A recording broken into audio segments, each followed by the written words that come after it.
Всем привет! Вы на канале Даша Техник, и сегодня я вам расскажу про приключения итальянцев в России, а именно про бронеавтомобили «Рысь», как они оказались на вооружении Российской Федерации, и причем тут итальянцы.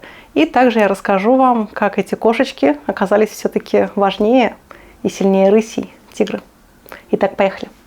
А все началось с того, что в середине 2009 года КАМАЗ закупил для испытаний два многофункциональных автомобиля малой грузоподъемности – бронированные Iveco LMV. Стоимость каждого аж 300 тысяч евро без растаможки и НДС в ценах тех лет. В тот момент машина, которая уже служила в десятке стран, понравилась руководству Минобороны России прежде всего своей взрывозащищенностью. Аналогичных конструкций в России на тот момент не было. Военачальники заявили, что будут закупать LMV вместо отечественных «Тигров» и немедля приняли броневик на снабжение, что равносильно принятию на вооружение, приказом номер 650 от 16 июня 2010 года. А теперь сравните, скажем, российский БТР-90 «Росток» был создан в середине 90-х, однако на снабжение его приняли только в 2008 году, и все равно Министерство обороны Российской Федерации отказалось закупать эту модель, назвав ее бесперспективной. А тут незнакомую, да еще и полностью импортную машину, купленную в двух экземплярах, принимают на вооружение и не просто без конкурса, но и без полного цикла испытаний. Не находится это странным. Общественность взорвалась негодованием. Нашу армию собираются пересадить на итальянские броневики, а масло в огонь подлила еще видеозапись сравнительных испытаний на снежной целине, где LMV вчастую проиграл «Тигру», и на видео все честно. После старта на целине глубиной в 65 сантиметров «Тигр» быстро уехал вперед, а итальянская машина с трудом ползла, нагребая гору снега перед бампером. Впрочем, камазовцы уверяли, что дело в слишком широком бампере и отсутствии защиты поддона, и у последующих образцов это все исправили. Итак, главным аргументом Минобороны стало то, что Iveco защищен гораздо лучше армейского «Тигра» и не только от пуль класс 6А выше по ГОСТу против 3 класса, но и от мин и фугасов более 6 килограммов против 200 грамм. И это правда, но очень лукавая. Ведь тогда сами же военные составляли техническое задание на «Тигр», и от него никто не требовал такой противопульной и противоминной стойкости. Другое дело, что военно-промышленная компания ВПК, которой «Тигр» достался в наследство от ГАЗа, сама не предполагала взрывозащищенную модель. Так что армейский «Тигр-23-30-14» выдерживает подрыв гранаты «Лимонки» под днищем и обстрел из автомата Калашникова пулями со стальным сердечником, хотя наша армия давно перешла на более мощные пули с термоупрочненным сердечником ТУЗ. Между прочим, «Тигр» СПМ-2, созданный по заказу МВД, бронирован куда мощнее по 5 классу и держит пули с ТУЗ. И при этом и армейские, и МВДшные «Тигры» служат в горячих точках, где и стреляют по-настоящему. Когда «Рысь» уже вовсю проходила испытания, а в 2010 году были куплены еще 2 образца, компания ВПК по собственной инициативе создала модель «Тигр-6А», защищенную от пуль так же, как и «Iveco». Но эта машина не заинтересовала армейское руководство, а в 2010 году на выставке у Бронницах она стояла в открытой экспозиции, а вот камазовские «Iveco с русскоязычными надписями «Рысь» на задворках закрытые, доступные только министру обороны и его свите. А на все вопросы об Iveco «Рыси» генеральный директор КАМАЗа Сергей Когогин, улыбаясь, отвечал: «Машина отличная. Камазовцы купили 10 машин, а затем собрали их в придачу к 4 готовым броневикам, купленным ранее». Но после всего этого КАМАЗ вышел из проекта. А почему? Средства массовой информации уверяли, что итальянцы не смогли предоставить лицензию, поскольку компоненты «Рыси» производятся в разных странах. И в итоге Минобороны взяло дело в свои руки, и на выставке в Нижнем Тагиле броневики Iveco стояли уже на стенде Минобороновской коммерческой фирмы «Оборонсервис». Вот только на демонстрационном показе «Рысь» вновь опозорилась по причине проходимости, и на этот раз перед трибунами на глазах у Путина, прибывшего на показ.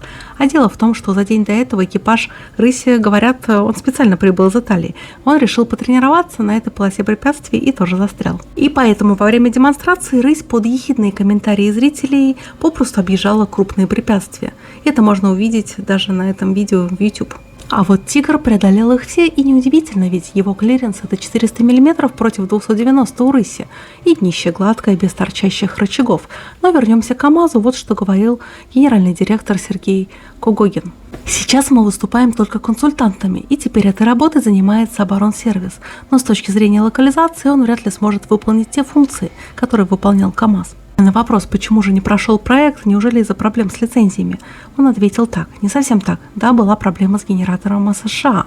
Он сделан герметичным для преодоления бродов, но КАМАЗ и Iveco нашли подходящий вариант замены. На вопрос, в чем же тогда причина выхода из проекта, был таков ответ: КАМАЗ в течение года испытывал автомобиль, обеспечивал принятие его на снабжение.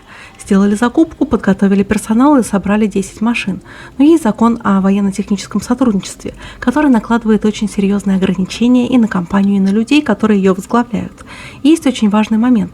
КАМАЗ сотрудничает с Министерством обороны, но их зона интересов – это гражданский сегмент, а военная тематика вторична. Это обременительно? Не в том дело. Требует больших инвестиционных затрат, трудозатрат и четкой стратегии. И сознание военных еще не изменилось. КАМАЗ не может быть до бесконечности самым большим патриотом страны.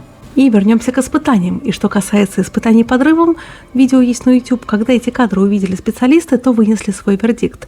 Да, кузов цел, но экипаж получил сильнейшие травмы или же погиб. И не от осколков, а от затекания ударной волны, когда давление внутри бронекапсулы мгновенно нарастает и также мгновенно падает.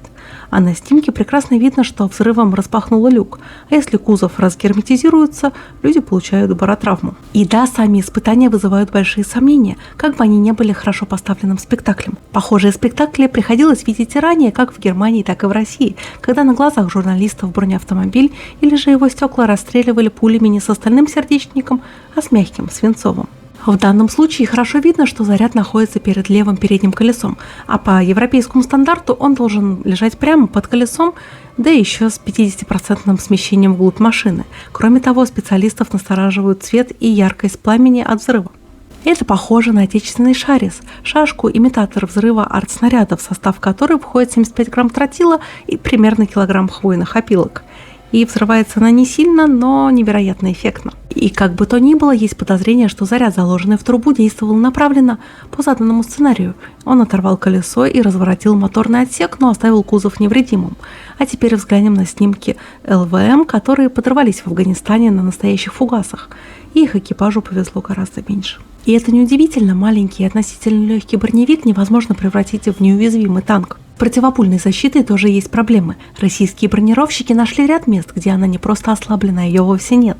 Скажем, бронепанели кузова разделены толстым уплотнителем из резины, а отверстия в передних дверях, через которые проходят рычажки регулирования зеркал, тоже никак не защищены. И в связи с этим и один из главных вопросов, почему ЛВМИ не подрывали и не расстреливали в России. Ведь зарубежные покупатели нашей бронетехники зачастую требуют провести испытания в своих странах. Ведь, например, бразильская полиция, прежде чем начать испытания «Тигров», изрешетила одну из машин из разных видов местного оружия, чтобы убедиться, что класс защиты соответствует заявленному. И вот другой вопрос. Почему Минобороны выбрала именно Ивеко, хотя в Европе есть ряд не менее достойных конструкций? Скажем, немецкий Динго-2 или же швейцарский Игл-4. Ведь, повторю, никакого конкурса или сравнительного отбора не проводилось. И как бы то ни было, в цеху Воронежского авторемонтного завода Минобороны началась стапельная сборка рысей. Объем работ невелик. Рабочие крепят готовым машинам грузовые отсеки, привинчивают капот, лебедку и запаску. А машинокомплекты шли в Воронеж фурами, по 2 броневика в трейлере. И всего же до 2020 года Минобороны планировала закупить 1775 экземпляров. И теоретически Россия могла бы стать обладателем самого крупного парка ЛМВ в мире. И самого дорогого, поскольку по данным авторевью общая сумма контракта более 30 миллиардов рублей, а конечная цена одной машины аж 17 с лишним миллионов рублей. И для сравнения, здоровенький БТР-82А в полной комплектации комплексов вооружения с его стабилизатором и навигацией стоит чуть более 20 миллионов рублей. А «Тигр» всего 5,7 миллионов рублей. А проблема в том, что рысь сама по себе невероятно дорога. Считайте сами, цена машинокомплекта на таможне 275 тысяч евро. Или в переводе по курсу тех лет 10 миллионов 725 тысяч рублей. КАМАЗ растамаживал рыси как обычные легковушки с 30% пошлиной. Оборонсервис, видимо, уже как танки и прочие боевые самоходные бронированные транспортные средства с 20% пошлиной. И в итоге машина стоит с НДС от 15 до 16 миллионов рублей. Туда-сюда, маржа, потери, вот вам и искомые 17 миллионов. А знаете, сколько стоят подножки рыси, измененные по просьбе КАМАЗа? Одна штука почти $1000. Ограждение подогревателя кузова $870 за штуку. И, кстати, Оборонсервис отправлял письмо в Федеральную таможенную службу с просьбой вообще освободить рысь от таможенных пошлин. Мол, стратегический проект под контролем президента. И кроме того, в течение 4 лет Оборонсервис планировал сделать половину компонентов отечественными за счет создания совместных предприятий 50 на 50 с итальянцами и немцами. И тем не менее урок с рысью российским оборонным ведомством был получен. Спустя некоторое время после постановки бронированной кошки на снабжение российской армии были разработаны несколько образцов бронированной техники, превосходящие итальянский броневик. Например, это Тайфун ВДВ, броневики Астейс и другие. И самое главное, что конструкторский поиск продолжается. И показанное огромное множество опытных машин на форуме выставки «Армия-2023» это лишний раз подтверждает. А некоторые из них вы могли видеть и в моих видео. Кстати, не забывайте их посмотреть. А рыси после отказа от их дальнейшей закупки продолжают свою боевую работу и активно участвуют в СВО, так или иначе выполняя свои функции. А я надеюсь, что вам понравился мой рассказ об этой странной закупке европейских броневиков в российскую армию. А если это так, то не забывайте подписываться на мой канал. А если вы хотите поддержать мою деятельность материально, то это можно сделать при помощи сервиса Boosty, ссылочка на который есть в описании и в закрепленном комментарии, а также при помощи функции спонсорства на YouTube. Увидимся в новом видео. До новых встреч. Пока-пока. А также у меня есть модельный канал.